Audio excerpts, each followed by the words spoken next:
Point number 1. అసలు AC కొరకు ఎంత ప్లేస్ వదలాలి?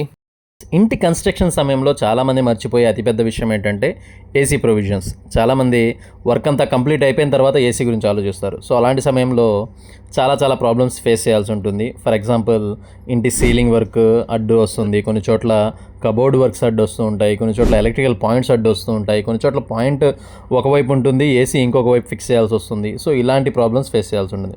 సో వాటన్నిటి గురించి ఈరోజు డీటెయిల్గా చెప్పుకోబోతున్నాము.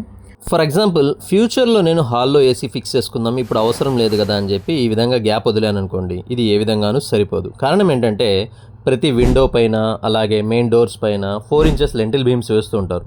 సో లెంటిల్ బీమ్కి హోల్ పడదు, బయటికి సన్షేడ్స్ ఉంటాయి. సో వాటిపైన ఏసీ అంటే సీలింగ్ నుండి గ్యాప్ సరిపోదు. సేమ్ సిచ్యువేషన్ ఇక్కడ చూడండి. ఈ కస్టమర్ ఏసీకి కావాల్సినంత గ్యాప్ ముందుగానే వదిలించారు, దానితో ఏసీలు చాలా పర్ఫెక్ట్గా సెట్ అయ్యాయి అన్నమాట. ఇప్పుడు మనం క్లియర్గా ఏసీ కొరకు ఎంత గ్యాప్ కావాలనేది క్లియర్గా చూద్దాము.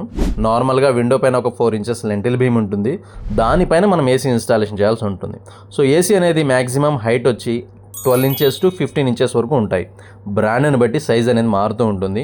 నార్మల్ బ్రాండ్స్ ఏవైనా కానివ్వండి 12 ఇంచెస్ ఉంటాయి. కొన్ని బ్రాండ్స్ హై బ్రాండ్స్ ఏదైతే ఉన్నాయో మిట్సుబిషి హెవీ డ్యూటీ కానీ ఓ జనరల్ కానీ వాటి మోడల్ని బట్టి దాని యొక్క హైట్ అనేది 2 ఇంచెస్ ఎక్సెస్గా ఉంటుంది. దీంతోపాటు మనం ఏసీ పైన ఒక 3 to 4 ఇంచెస్ గ్యాప్ అనేది ఖచ్చితంగా వదలాలి. రూమ్లో ఫ్రెష్ ఎయిర్ అనేది యూనిట్ పైనుండే లాగుతూ ఉంటుంది. సో ఆ ఫ్రెష్ ఎయిర్ లాక్కోవడం కోసం మనం ఎక్సెస్గా ఒక 4 ఇంచెస్ గ్యాప్ అనేది వదలాలి. సో టోటల్గా మీరు ఎలా చూసుకున్నా కానీ ఒక 15 ఇంచెస్ ఏసీ కోసం, అలాగే పైన ఒక 4 ఇంచెస్ ఎయిర్ ఇన్లెట్ గ్యాప్ కోసం, కింద ఒక లెంటిల్ బీమ్ అనేది 4 ఇంచెస్. వీటన్నిటిని మనం పర్ఫెక్ట్గా సెట్ చేసి పెట్టుకుంటేనే ఏసీ అనేది ఇన్స్టాలేషన్ చేయడానికి ఫ్యూచర్లో ఉపయోగపడుతుంది.